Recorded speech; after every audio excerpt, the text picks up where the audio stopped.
গিয়াসউদ্দিন আর তাহিরের সঙ্গে মোবাইলে বাহাস করেছেন কওমি মৌলবী। শুনুন বাহাসটি সরাসরি।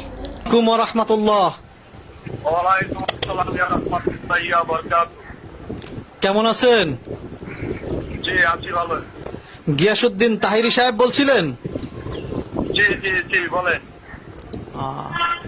আচ্ছা, আপনার সাথে আমার একটু কথা আছে, একটু সময় হবে আপনার? একটু কথা বলতাম আপনার সাথে।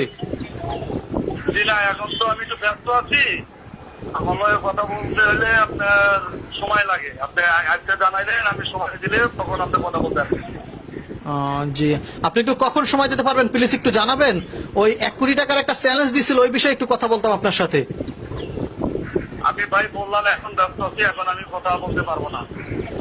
ঠিক আছে ভাই, রাখলাম। জি আচ্ছা, ঠিক আছে। আসসালামু আলাইকুম রহমতুল্লাহ।